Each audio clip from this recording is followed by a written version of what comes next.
Welcome to 100x Gaming. We are joined by Frank from Apeiron, and I'm just really excited for this episode. I think you guys are building one of the most unique games in the space right now. We just had back-to-back episodes with other games dominating in Ronin's ecosystem, and so it feels fitting to bring you on. Can you introduce the game that you guys are building? I think it's not just unique for Web3, but it's probably unique for the current landscape of gaming as well. Tell me about the gameplay itself, what you guys have crafted. All right. Well, thanks for having me here, Matthew and Caesar. My name's Frank. I'm the co-founder of Apeiron. I'm also the original creator of all the stories and gameplay elements in the higher concept stage. But it's evolved to quite a project because we have a team of over 60 developers right now developing Apeiron. And the game is a game that combines several real-time strategy genres into one. There's the God game simulation, a roguelike dungeon, and also a battle arena. And the way the game is made is such that as a god, you'll be having your own planets. The planets will be populated by yellow chubby creatures we call dudes. If you look into our Twitter, our game, our Discord community, you'll see all these yellow little chubby creatures.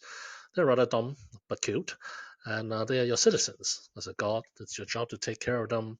How you groom your planets, how you treat them, will translate into different types of skills and stats that you use in combat, either via the PvE roguelike dungeons or via the PvP arenas. It's a lot of customization, a lot of different play styles according to how you want to treat your followers. But right now, Apeiron is still in the development stage. We're approaching open beta of the battle side. So right now, you can download Apeiron via Epic Game Store or Mavis Hub. You can play the arena right now. Coming up very, very soon and shortly is the bigger battle release where we release the dungeons and the story missions, where we really introduce like a much more complete gaming experience on boarding users into teaching these new gameplay mechanisms via a very original story where we reimagine a lot of different creation myths from around the world and we form a new one. Before we dig into everything this episode has to offer, we want to highlight the awesome partners who sponsor this podcast and make it possible for us to work full time on 100x. They're legends, and we appreciate them for supporting us. Let's talk about Reactor, a proof of work blockchain that introduces a brand new economic model, deep mining software, a gaming distribution platform, the RKR token, and their game, Minions of Steel, that's proving their thesis by seamlessly integrating proof of work token mining with gaming. Through allowing players to mine with their own GPU while playing, not only do they essentially make gaming free, they make software free, and they present an AI-proof income for everyone. If you want to take a glimpse into the future and get there early, explore Reactor's ecosystem at the link below. Everybody is chasing the sweet nectar of played airdrop. Could the beacon potentially be the most fun iteration of the meta thus far? The beacon is a collision of 3 game genres at once. Think dungeon crawler like Hades, world builder like Animal Crossing, and social MMO like RuneScape. Right now, you can complete quests to unlock the token airdrop and whitelist through our New Frontiers quest link in this episode's description. Follow the beacon on Twitter for deets on the rite of passagement and the game's global launch. And let us know in the comments how many of the bosses you can actually beat. Fantastic.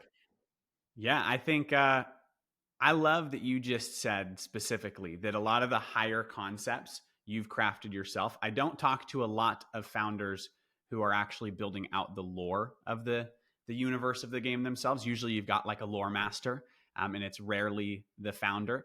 What was some of the inspiration behind that? I love nerding out about like the in universe stuff. If I'm going to play a game, I'm going to know all the random obscure facts. Tell me a little bit about like crafting a world and not just a game. Well, it all started from the genre actually. When I first founded the company, I was trying to. Well, I wasn't in gaming actually. Out of the entire company, I probably have the least gaming experience, as in the game development experience. Game experience, I'm probably a lot.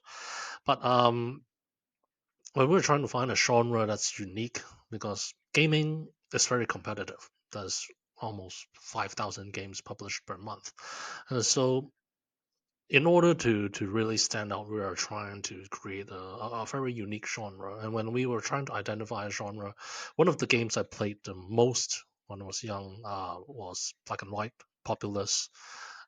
These are very traditional PC god games. I play a lot of others too, but trying to find a unique one, I arrived at god game very soon. And then I also love lore and story. I pretty much still I don't have time to play games nowadays, but I buy a lot of games, and I I play know on. that feeling. Sadly, I You play on collect easy them for mode. when you can finally play them. Yeah, for when I finally play them. But sometimes I even just buy it and I just go to Wikipedia and read through the story just to read through the plot to satisfy my continuing lore, because I really don't have time to play games, which is very sad. But I still love the lore. All Blizzard, Call of Duty stories, I love them. So yeah, when it comes to god games and trying to craft stories, I always look. I much like many gamers, I like myths, mythology, different types of gods and creations, and throughout the research, when I was trying to create different story elements and world settings, I was reading through almost all of the creation myths around the world, and it all sounds super wacky. Like there are many plot holes filled between sudden random desire or urges by a random god, and they do some of the most drastic and crazy or unpredictable stuff, and it sounds weird to me. So I was trying to find a different light and a different way to reimagine what these would be like, and a more coherent story, assuming there's some. Of course, we introduced the duty elements. I think having some lighter humor is always good, especially when we're exploring something as heavy as gods, where typically there's a lot of morality and good and evil stuff or right and wrong stuff involved. So we chose a pretty cute style, so that when we have to talk about the heavy stuff, we still got the dudes around. That's how we started building the lore. But there's also many other aspects with which we want to explore, because duality, morals, and a lot of stuff comes from a lot of these stories, and we try to play around it. My favorite games in terms of storytelling are definitely the BioWare ones, where you get to play Paragon or Evil Land, and played almost every one of the BioWare games. And I love this good and evil narrative where players actually get to choose and customize based on their decisions. And this is something that we really want to be able to do in Apeiron. We will try to do it a little bit differently, where we will accumulate and aggregate all user choices to decide the fate of the universe, because it is an evolving IP and an evolving story that takes into account what players choose. So there will be key decisions in storyline. If you've played Mass Effect or Dragon Age, there are always key decisions after a boss fight that affects the ultimate narrative. We'll do something like that and let users pick certain options, but it won't just affect how they are treated or what quests they will receive. It will affect how the whole story evolves ultimately. And it's quite a unique and interesting experience that we are trying to craft, not just via the game, but also in other merchandise, other elements, stories that we will release regarding Apeiron. All right, I'll stop here before I babble. Speaking on this, oh no, you're totally good. Speaking on this idea of how Apron was created and how unique the sort of the lore became and how you decided to build it, how did that lead into creating Apron the way that you have it today in terms of the strategy, the gameplay, the arena? How did that lore build up to that sort of game style and gameplay? Well, a lot of it is a combination of what we think is interesting, and the other side is regarding a business model and monetization. So starting off with the God game is where it all began. It is a unique proposition that we want to be fundamentally different from all other games out there, especially in the mobile markets, which we think can reach the most people. That's where the God game began. But with this unique proposition also comes monetization. So simulation games they do pretty well. But in terms of mobile monetization, it takes a longer time, and for indie studios like ours, it may be harder to monetize. on the mobile platform and on monetization, some of the best genres out there is actually more of the competitive genres, the ones with arenas and PvP, because PvP is always a good way to incite spending, competition. That's naturally revenge. I'm a very competitive player, so I used to spend a lot of time when I was young, uh, studying games, practicing. When I got older, I don't have time to play games, but I made some money during my working era, and so I spent it all in mobile gacha games and just gacha. And but yes, then comes the PvP element, the battle element. We think it's actually more unique. If you look at how a lot of the casual hybrids that's popular now in the mobile genre is that they combine a casual element such as the god game simulation where players can just play and grind, while they integrate a more mid-core to hardcore element where dedicated players can evolve and learn and master the game and compete in a leaderboard, which is what we're trying to do for the mobile platform. And then finally, in order to piece all the dynamics together, we have the roguelike dungeon and the story mode, where users get to play the game and experience the story in a very duty funny way. And then they can gradually learn the game, because roguelites, I think it fits a lot of the crypto narrative in order to maintain um, a fresh playthrough every time, a longer life cycle, and also the on-chain functions is actually very important, because a fully on-chain game I don't think is technically possible in the foreseeable 1 or 2 years at least. But we should, in order to properly integrate blockchain operations, we do it under a roguelite cycle that probably lasts around a week or 2 weeks, where players reset, get stuff together, do their on-chain interactions, and then jump into another segment that's uninterrupted by crypto. That's what we ultimately envision, because until like there are like distribution platforms, maybe Hyperplay, maybe Mavis Hub, that can really reach the critical mass, we still have to rely on Steam, rely on Google Play, iOS to distribute our games. So we have to adhere to what we can in order to distribute on these main platforms. Okay, I have to stop here before I really uh, um, detour into somewhere else.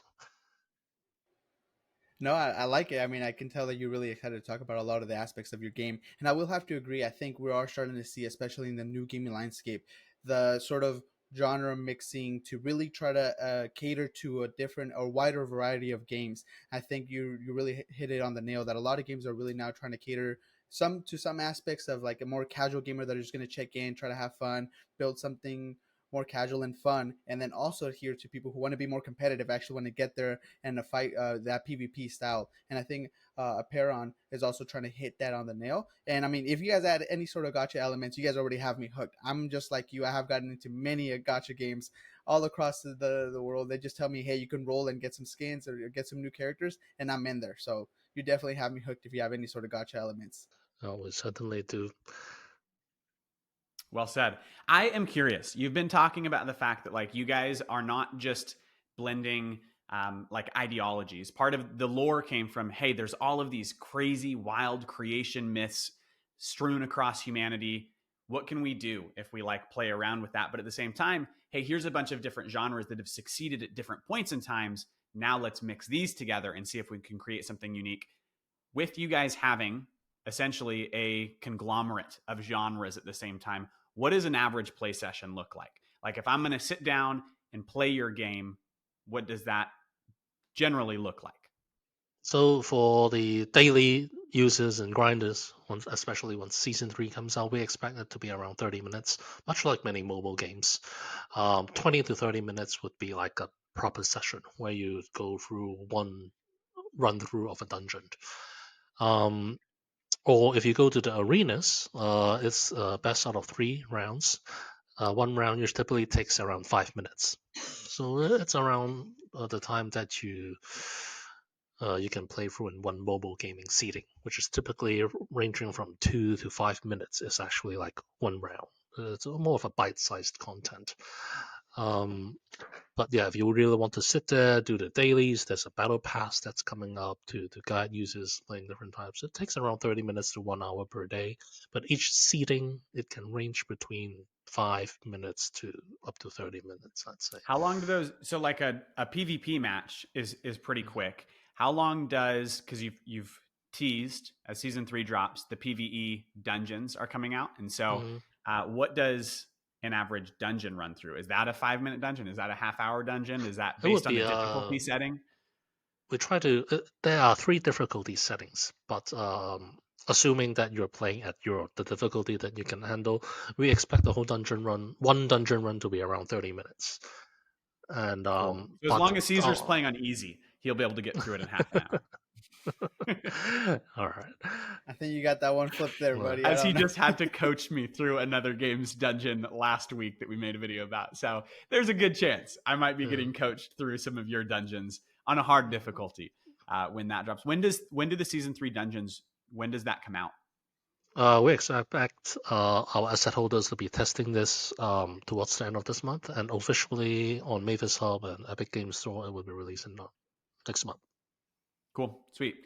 I want to get into, as we're talking about PvE and just like the gameplay itself, forget about crypto for a moment. We're just playing a game and having fun. How do these different aspects tie together? I think generally you have PvP games or PvE games.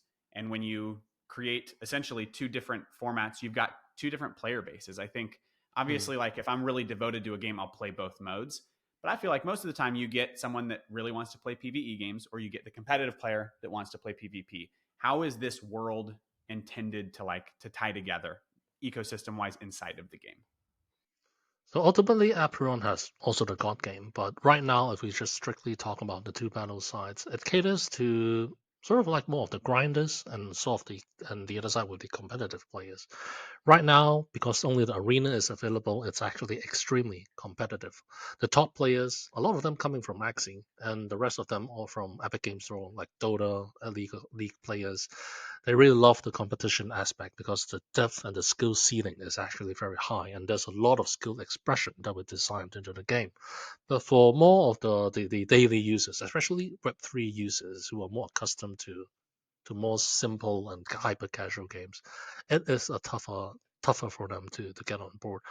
And although esports and tournaments and things may sound interesting and feel fun to play or watch, a lot of users actually like to avoid direct competition because, well, competition can elicit a lot of different emotions, and it doesn't feel good if you get your ass kicked all the time. So I think there needs to be a PvE, much like League, Dota. A lot of MOBAs you see nowadays are actually stemmed from real-time strategy games, Warcraft, Starcraft, Red Alert, um, and most users learn these basic controls and everything from the single player side, and that's why we think there needs to be a single player, especially for a game genre like Apeiron, where there's a lot of unique and new gameplay elements. You need to onboard the users via a story mode, so you ease them in and immerse themselves in a different world, and then you slowly teach them the mechanics before you get them into the arena.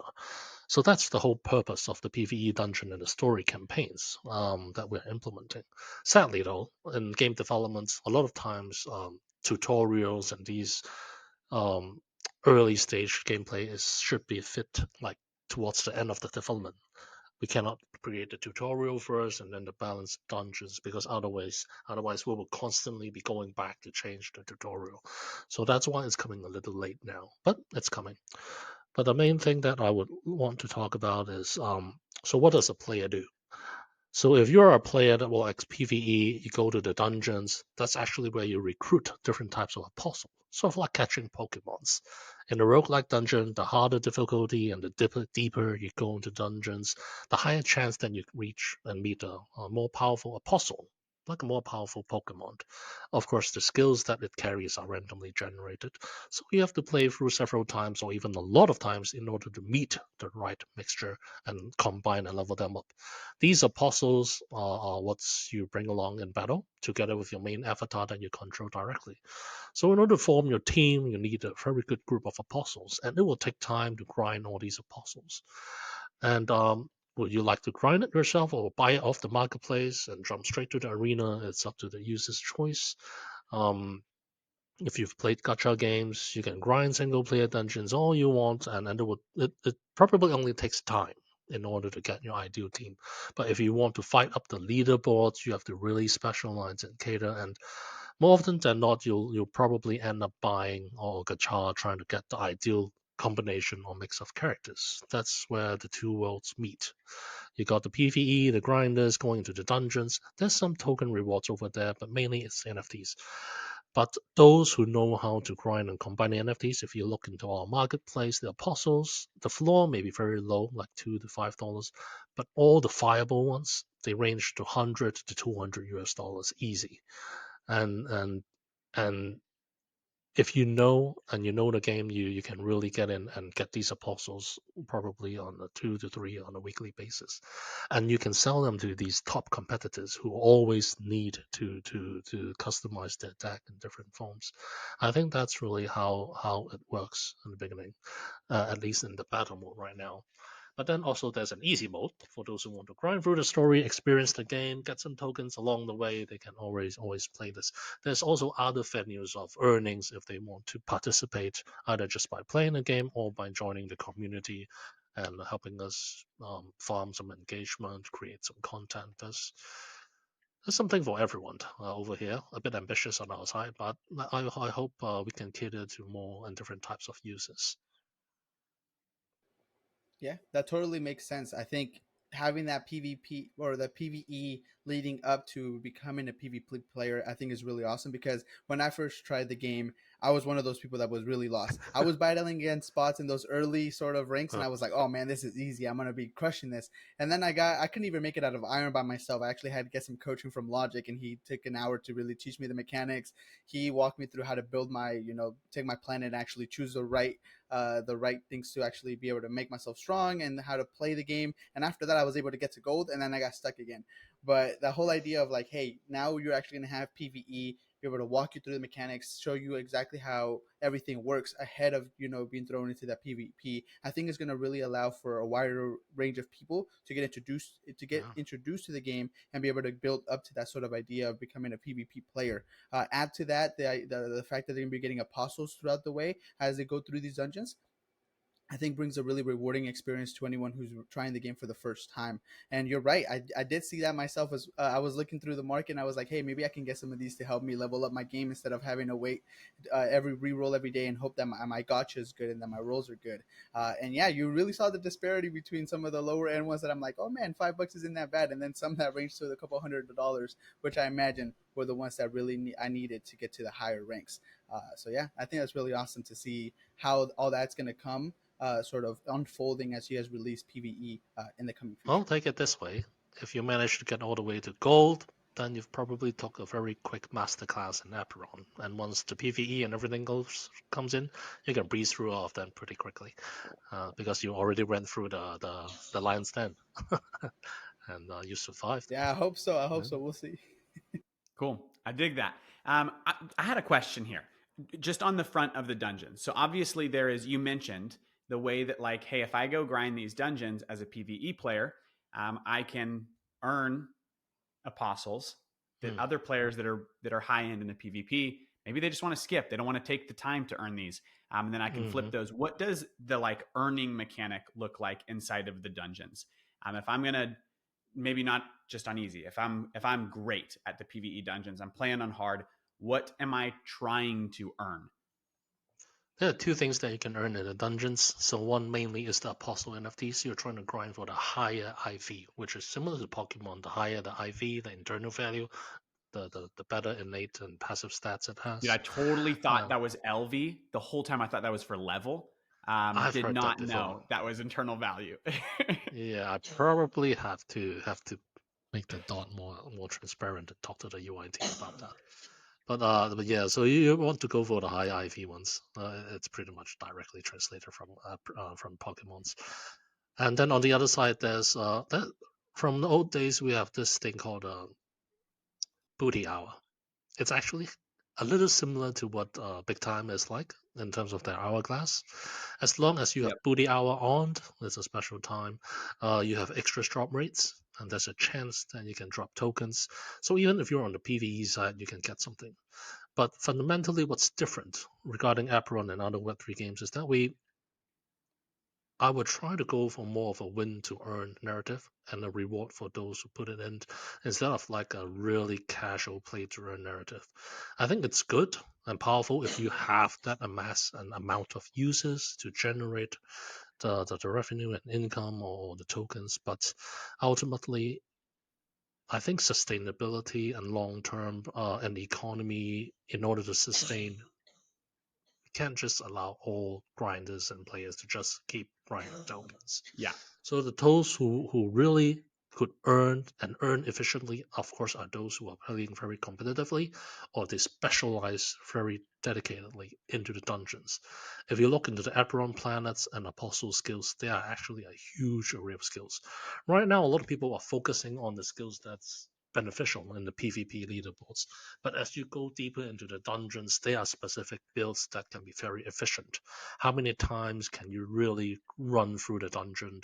There's actually also a dungeon leaderboard where we take into account the scoring, the number of stages you completed, the time, and we got our rewards over there as well. So it caters to different types of users over there. So even for raid bosses, if you can assume it's really on the deep end, it's Elden Ring and Dark Soul territory, where you really have to focus and specialize on your build, and you just have to memorize all these moves by the bosses, and down. On the PvP side, it's more dynamic and it gets really competitive. And and then on the god game simulation side, that eventually that's coming, that would be the ultimately a lot more casual element, where a user wants to focus is entirely up to them. We don't force them to have to play everything.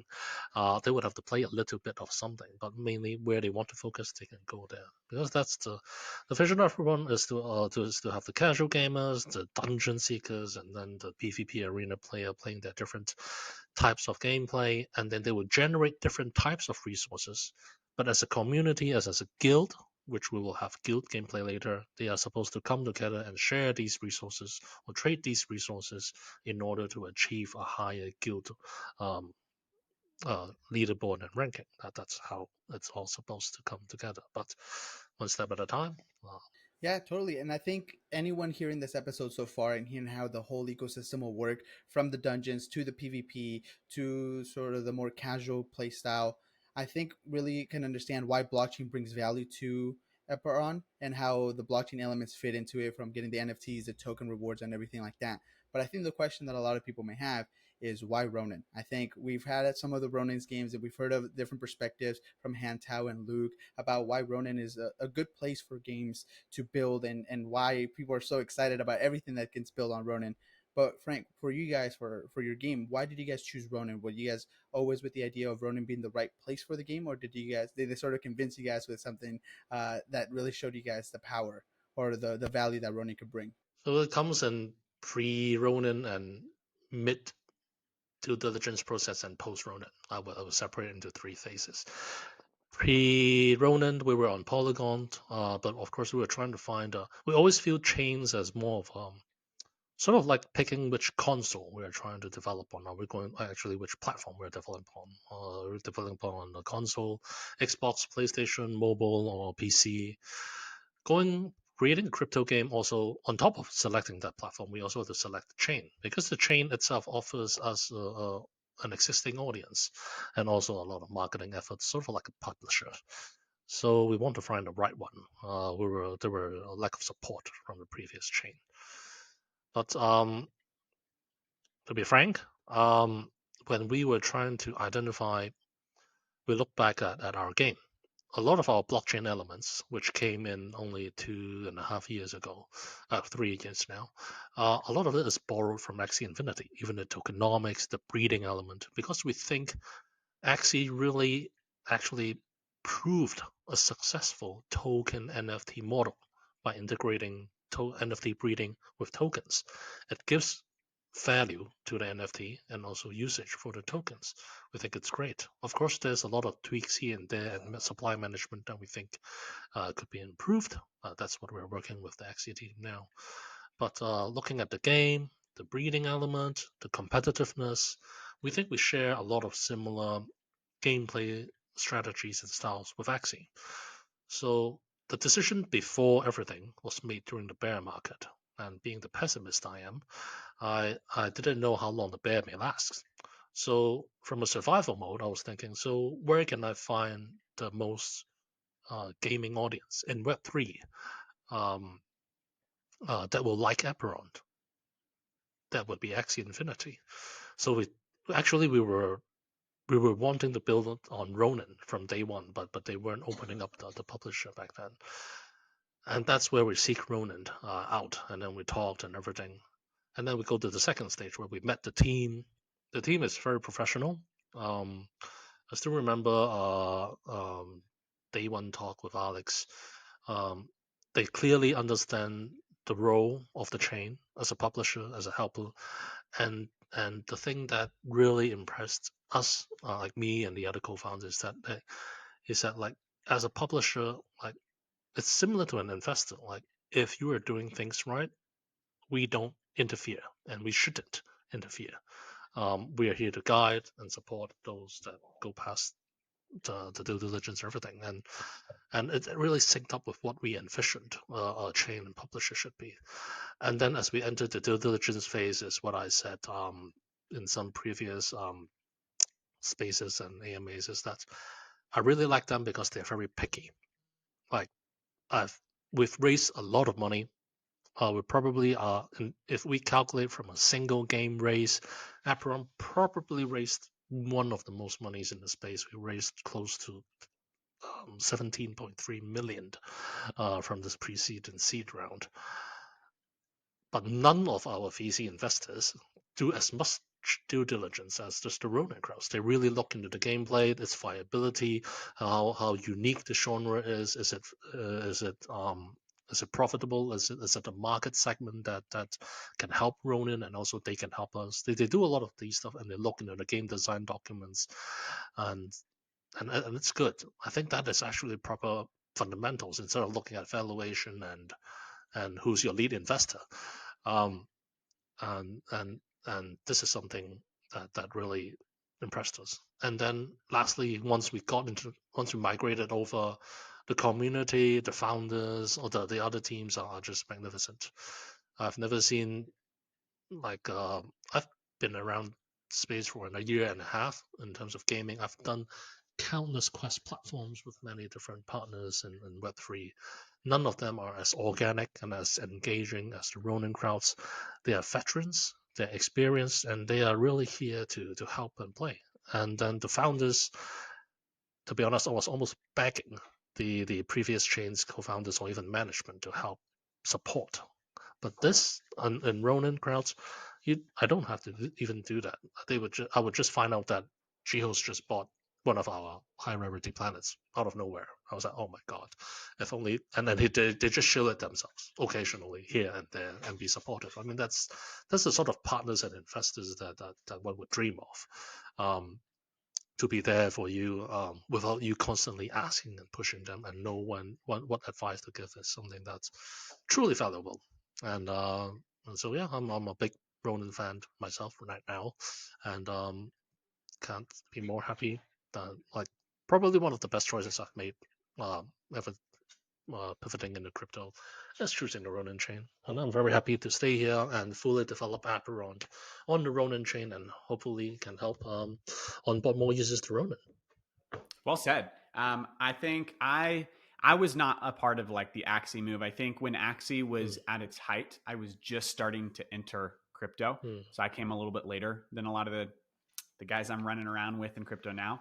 And I think I didn't see that narrative for a hot minute. It just felt like it was like Axie's playground. But hearing the way that you specifically talk about Ronin, the most interesting thing to me that you just said was essentially like it's a chain that is run by gamers and not just for games, but like actually by gamers. I love what you had to say specifically about like hey, most investors or most VCs, they're not super interested in getting like way under the hood when it comes to gameplay and the genre and like, hey, how long would people actually want to play this game? They're looking at numbers, right? They're looking at valuation. And hearing that Ronin is like, they're picking apart the game itself and saying, hey, how much fun are people actually going to have playing this? And will they have fun for a long time?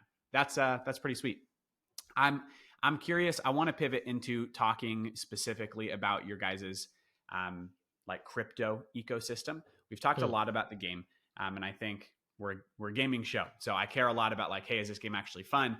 But I did start in DeFi, and I love buying things. I mean, that's at least half of the reason I'm in crypto, right? I like to buy things. What are you guys, as far as like what's actually on chain? I know you have NFTs. I know you've got a token, maybe multiple tokens. Is it just one token? It's 2 tokens. Walk me through what's on chain with you guys. Yeah, so APRS and Anima. So how I put it is that for APRS is the augmentation and increasing the ecosystem. In order to mint new NFTs, you need the APRS token. And of course, most of the majority of the staking, the DAO, and everything will require the use of APRS. And while the creation of NFTs require APRS, the enhancement of NFTs require Anima. So in order to improve your NFTs or grow them, sort of like the SLP, you can use Anima. One of the things that we invented with Apeiron is the aging system. So your planets and your NFTs age. For example, there's going to be a lot of breeding in Apeiron, and sometimes when you breed, the offspring may not be ideal. They may not be the mixture that you want, and sometimes it may be just outright unusable in PvP or in some cases, and it's left in the market sitting there. But with aging, our NFTs actually age by 1 year a day. A day of our lives means 1 year. So after a month, a planet is 30 years old. The older your planet is, the more utility and more powerful it actually becomes, allowing you to equip more relics and equipment on it, staking and generate That's more like where the rewards. God Simulator plays into the battlers. It So will it it will really does also all tie come in, together. and then but also fundamentally. So if you think about some NFTs that are left in the marketplace that no one wants, but with age, eventually when a new breed comes along and it's very powerful and someone wants to increase its age like rapidly, you can consume other NFTs, other planets, older planets in the marketplace and add to its age. So this way, even the yeah, I know it's a really funny That's concept. sick. We call That's it chrono merging, and but hey, it's a god game. no, Anything is but I possible. love that. That's cool, man. And so Consuming other yeah, people's it's a NFTs. way to burn the excess NFTs in the marketplace, and also add some utility to the existing ones, which we think is helps clear one of the problems that some breeding NFTs games faced back in the days. And of course, the breeding itself also should require more gating and control regarding how easy it is for people to breed. We're still experimenting, of course, not saying we've found the ideal solution. It's a very different market nowadays compared to Axie days. There's pretty much only Right. like 3 to 4 crypto games back then. Now there's still not a lot actually. There's probably around 3 to 4,000 Web3 games I mean, right yeah, now. there's enough for us to record 3 or 4 episodes a week with cool games. So there, Yeah. it's a different world. I remember because I mean, I tried to enter the gaming space in 2022, and we recorded like 1 or 2 episodes, and we realized, shoot, we're gonna run out of episodes in a month. And now there's endless content because there's actual cool games. It's definitely a different market. Yeah, but still, compared to the Web2 world, this is still Oh yeah, super small, because on a monthly basis, there's 5,000 games published on right. mobile and Versus Steam. the like 4,000 For totally. just 4,000 all Web3 games, but I think we're growing at a much more bigger pace right now, and I think there's the amount of funding and iteration that actually Web3 gets. It's like a baptism by fire over here, Yep. because it's harder to survive over here, and there's more testing, and there's more there's a very strong proof of market here. Although, like, is it on the marketing side or on the game fundamental side? It's still up for debate, but at least from a go-to-market standpoint, if you survive in crypto, you already got half the job done. And the fundamentals will take time to build. That's the sad thing about mid-core and higher quality games like ours, is that our development cycles will never meet the expectations of the crypto waves, which Right. typically shifts every month or 2 to 3 weeks. But Apeiron and many other high quality games are actually built for more of the fundamental and long run using the technology. So once we enter mainstream, I think we are the ones that hopefully can help on board new users effectively. Um, yeah, something like And that. that's essentially why I'm bullish on this space. I mean, I've said that before. I mentioned that I came from DeFi first. The reason why I've taken my focus off of DeFi is because everybody in crypto says that, like, oh, we're going to onboard the next million users. I've been hearing that for years and I haven't seen anybody do it, because almost everyone that's saying that, essentially, you have to teach millions of people how to use crypto. And that is a hurdle that no one has solved yet. Well, with I video agree games, with you don't have to teach them how to use crypto. You just have to teach them how to play your game. Like, that's a you. way easier hurdle in the sense of like the technological advancement. But yes, you're right that, hey, you got to get them to want to play your game instead of one of the other thousands of games. And so it's a different hurdle. But you're not having to teach people about crypto so much as you're just letting them have fun. I am curious on another crypto question. You guys have had a staking pool live for about a week now. I don't know if it came from you guys or someone else, but I saw that it was expected to be the highest APY pool on Ronin. As someone who came from DeFi, I love stuff like that. How has that been going? Well, it still is the highest APY pool right now, but not by too much right now. I mean, it's at 50% APY right now 50, like compared to 5-0? the 5-0.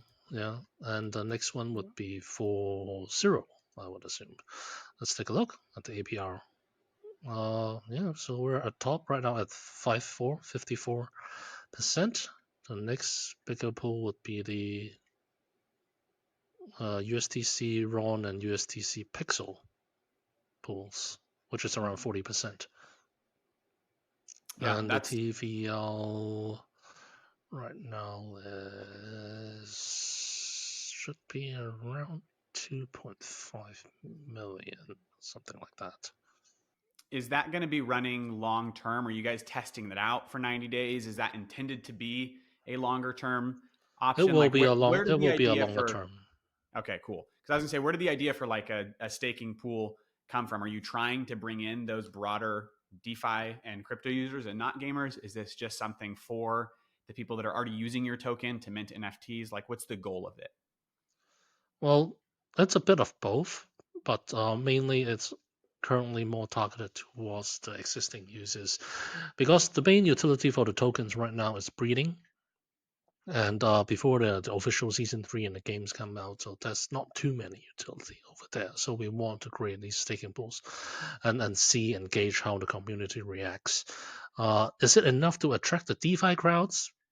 Good question. But I think for Apeiron, because I'm sort of an idealist, so I should effectively target some of the DeFi crowds over there. But until I have we have a better grasp of how the whole tokenomics and everything is going to evolve, I think it's better that we cater and target more of the gamers. That's actually what we're trying to focus on acquiring.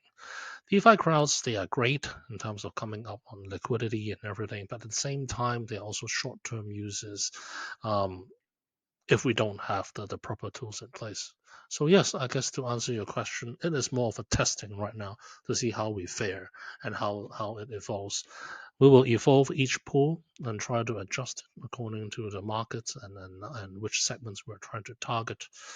But as I said in the beginning, Apeiron is more of a mid-core game right now. It's not suited for the general taste of most Web3 gamers right now who are more into the casual and grinding side of the aspects. So until these elements come out, we'll be more careful in selecting how we uh, approach the staking mechanisms. To build on top of this point that you just made right now, in terms of the state of the game and where you hope to be in the future, I do want to ask a question because I think on that sort of idea of games being a way to onboard users without really needing to know crypto, we also do believe that games will sort of not be so market dependent. In an ideal world, games don't. It doesn't matter if the market's up, if the market's down. Gamers are going to be gaming. Gamers are going to be playing games, and therefore, and most of the times, gamers will be spending in those games if they really enjoy the game loop that they're experiencing.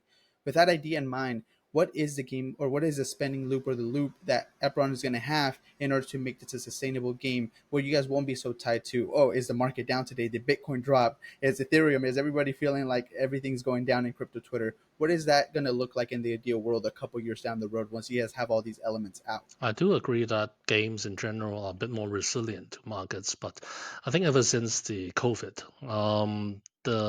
this resilience actually, well, because the COVID actually gave a huge boost to gaming. So after the COVID and everything, the boost sort of waned out. But back to the question, how we plan to sustain and receive more monetization, I would put it. So for most users, actually, we're trying to have them approach Apeiron via Google Play and iOS.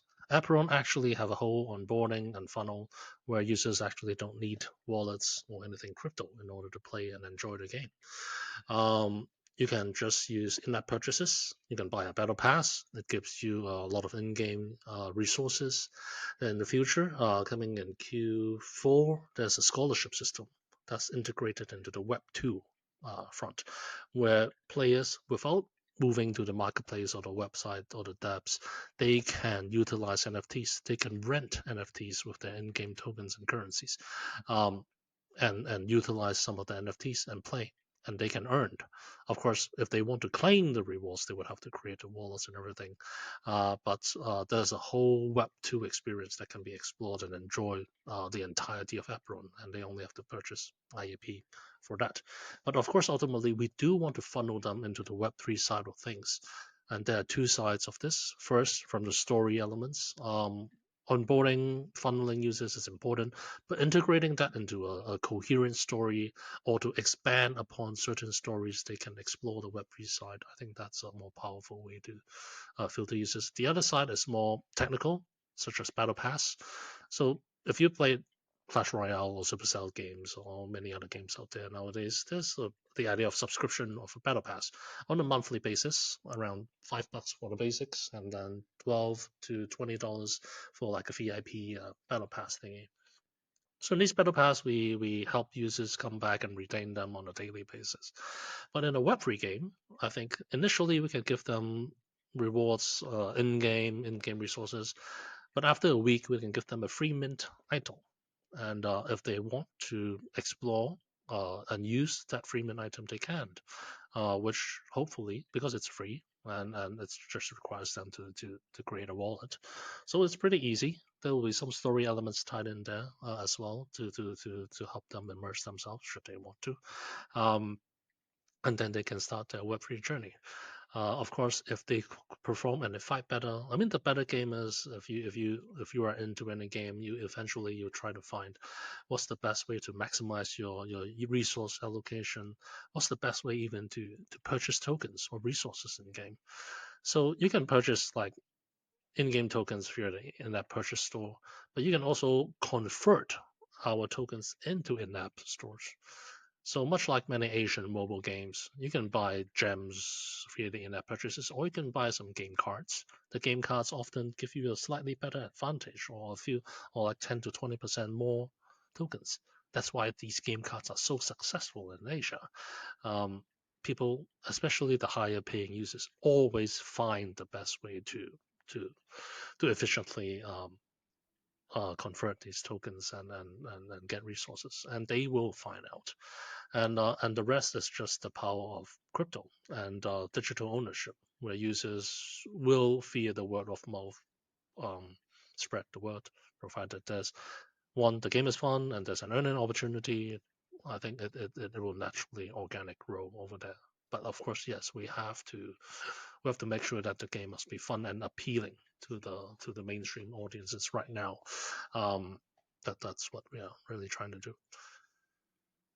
Cool. I have a pretty out there off topic question.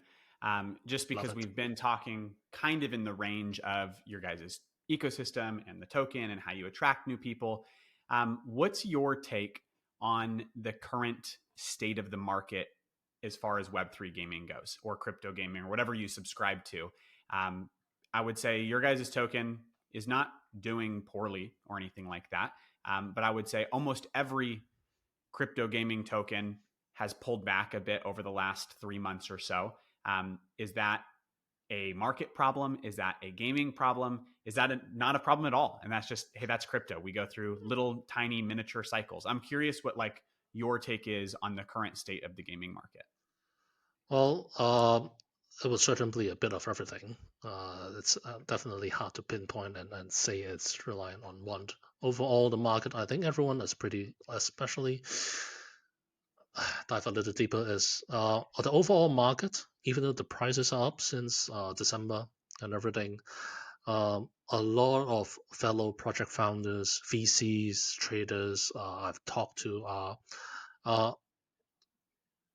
I wouldn't call bearish, but they are more careful around this run because although there's a lot of new money coming in, a lot of them are institutional, but not retail. So you see a lot of new money and the main coins prices are going up, but the altcoins and the actual user base in DeFi or even and of course gaming has not really increased that significantly. So it actually became a bit more dangerous to weather these fields. And much like summer and everything and the normal markets, the market tends to go down a little bit in summer. And before the interest rates come up, before the US elections, a lot of people are rather bearish in what's going to come these 2 months. Even the centralized exchanges are not very actively seeking listings. They actually hiked up a lot of their requirements, especially the bigger ones. And on our side, our token, before the main game releases, the utility of APRS and Enema may still be limited, and the reach of Apeiron is still rather limited. I mean, we haven't really go through the main campaigns and official onboarding because all the PvE and the story element isn't in there. We actually tried it a little bit via the Guild Wars over the past month. It's actually a very big tournament leading up to an esports final where we celebrate the launch towards the end of the year in a real life event. But the response was not that great, ultimately because, well, if you really want to experience Apeiron right now and jump in right now, you run straight into the arena. That's not a very inviting and friendly onboarding experience. But for those who like to explore and experiment with the markets and start breeding early, this is a big opportunity for them. But then again, I think until we have all these, until we have season 3, the next patch on board, we won't be going like full on in terms of marketing. And then, of course, also out of our investors, because we have, we have a rather large round. So we have around 30-ish investors in our cap table. That's actually not a lot compared to many others. But there are a few of them that are more trader oriented, and some of them are very bearish in the market. So they asked us to try to help them exit as much as they can. So that's why the prices have been toned down these days. Well, but the good news is today is the last day, and we've finished helping 2 of our investors sell all their tokens. So we're back on track. A little alpha here. Nice.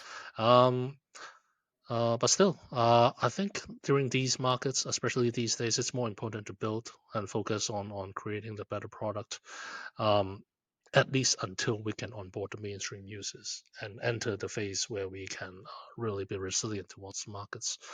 So yeah, we're building towards there, and luckily we have Ronin, we have a very supportive crowd and a core community, and we can create a lot of engaging and interesting content as we prepare for the season 3. Yeah. Man, I'll say this. Hearing your take and the take of the people in your circles, honestly, this might be like, it might sound silly, but it makes me more bullish.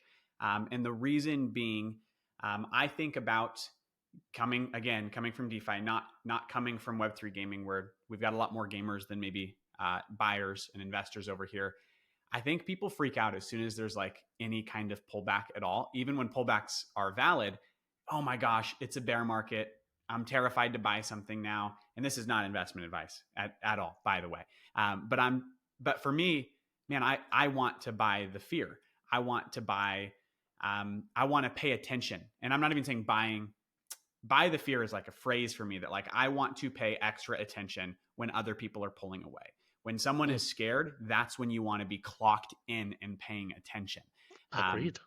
And so to me, dude, when you guys are building things, when you're actively launching like monumentally awesome things inside of your game and everyone is glancing the other way because they're a little bit scared of what the market's doing, please, if you take anything from this episode, pay attention. Now is the season to pay attention. You don't have to buy anything necessarily, but pay attention. Don't check out when other people are afraid or the market looks like it's down for a minute. Now is not the time to be bearish or afraid. Frank, I want to end with a final question of, we've talked a lot about what you guys are doing.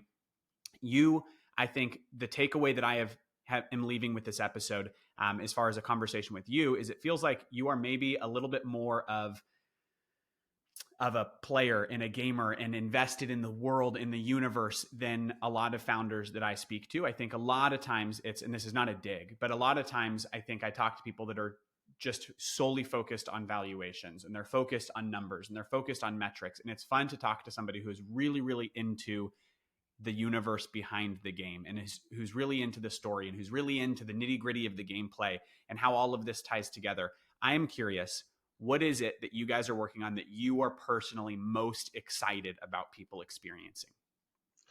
It would have to be the story.